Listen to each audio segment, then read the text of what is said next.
What's up, guys? This is Eric Arsenault, recording artist, professional vocal coach, and originator of the Arsenault approach, a unique method for freeing the voice.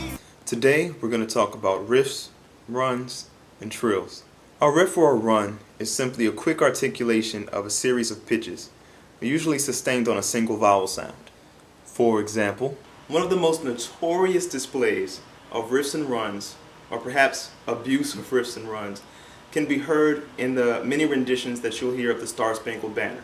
Now, the basic melody is something like this. Oh, say, can you see by the dawn's early light? Very straightforward and simple, right? But what you'll often hear instead is, oh, say, can you see by the dawn's early light? Now, all I did was I took the original melody and then I added extra notes, embellishments. Now, the demonstration that I gave you is something of a parody. Oftentimes, singers go a little too crazy with the riffs and runs. But this video is all about developing the skill, so I wanted to make sure that you guys had a clear idea of what I was talking about. I want you guys to think of riffs and runs like jewelry. A piece here or there can do a lot to enhance a look. A ring, earrings for ladies, necklace, guys, a nice watch, something. But put on too much, bling everywhere, and it looks tacky. Same thing with singing. A riff or a run here or there can really help to enhance the mood or the feeling in a song. But if you just overdo it and lay it on too thick, you sound amateurish and like you're trying too hard. Remember, riffs and runs should always be sung with purpose. So now let's get on to actually how to do riffs and runs. To execute crisp, clear, and effortless riffs and runs, it's all about developing the thin chord function of the vocal folds. Most singers sing with the thick part, the thick chord mass, the meaty part of the vocal folds. However, if you think about utilizing the inner edges instead, you get a crisper, cleaner sound, and the vocal folds feel lighter and are easier to control. And it makes singing a lot more fun. So let's start off with the foundation. First things first. In order to get the free runs that you want, the breathing has got to be there. Now, I'm not talking so much about taking breath in this time, but I'm talking instead about how we release the breath.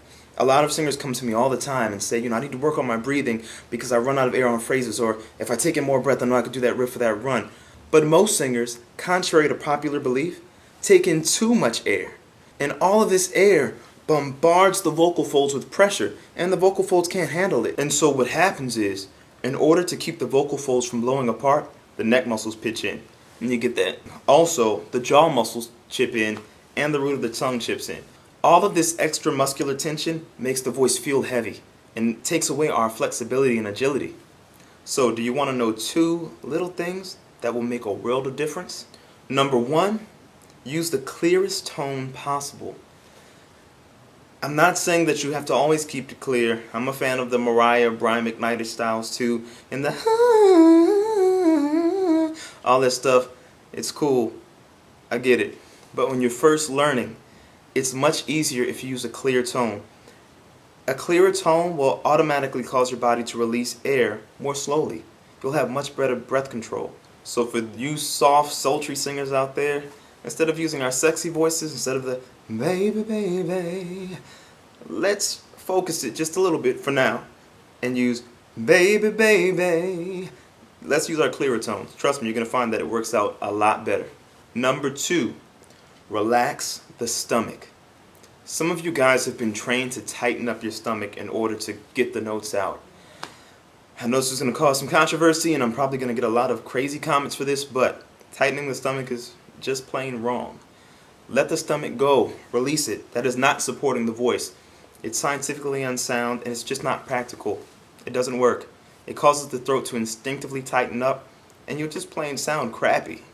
You just might get a temporary volume boost for a little while by squeezing the abdominal muscles, but your voice will quickly burn out, I assure you. Tightening up the abdominal muscles makes singing so much harder than it has to be. And it robs you of the full beauty of your tone. And also, it robs you of your full flexibility. Now, some of you are saying, I've never had vocal training in my life. I don't know anything about squeezing the abdominal muscles. This means nothing to me. But it still pertains to you as well, because a lot of people unconsciously tighten the abdominal muscles. When they get higher up or when they try to get louder, they start to flex the stomach muscles. You don't want rock hard abs while singing. Let the stomach go. If you're taking pictures, if you're walking out on the beach, go nuts, flex your stomach. Show off for the ladies, or ladies show off for the men, whatever. But when you're singing, relax. So what I'm going to ask is that when we do the vocal exercises that we're about to do in a second, place one hand on your stomach, and when you inhale, you should feel your stomach move just a little bit. Don't overly focus on it. It's not that serious. Just breathe normally. But as you sing, make sure that your stomach muscles are not locking up. And if you feel them start to lock up, consciously relax them. Make yourself let them go. Say stomach, gradually go in, but don't tense up. So the stomach can move. It can move gradually in, but you don't want it to lock up and tighten. There is a difference. It's a big difference between tightening up and just having it move inward. Understand? So what we're going to do right now is a simple exercise to help you develop agility and freedom in the voice, keeping in mind the 2 points that we talked about just a second ago. First, we're going to go through the scale once, taking it at a slow to moderate tempo so you can get your bearings. Then we're going to speed it up and pick up the pace a little bit for those of you who feel more comfortable or have become advanced, or maybe some of you are already advanced.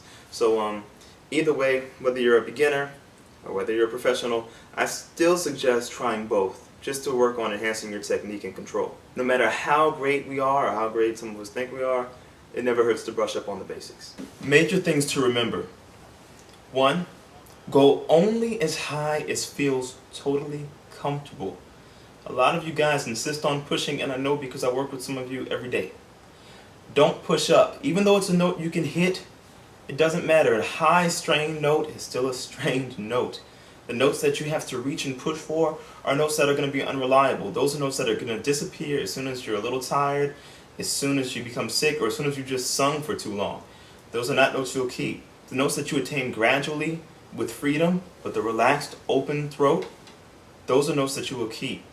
And if there's any confusion by relaxed, open throat, I mean no muscle tension. The same amount of relaxation that you're experiencing right now while just sitting, listening to me, without making any sound, your throat should stay just that relaxed when you're singing. It doesn't have to squeeze, okay?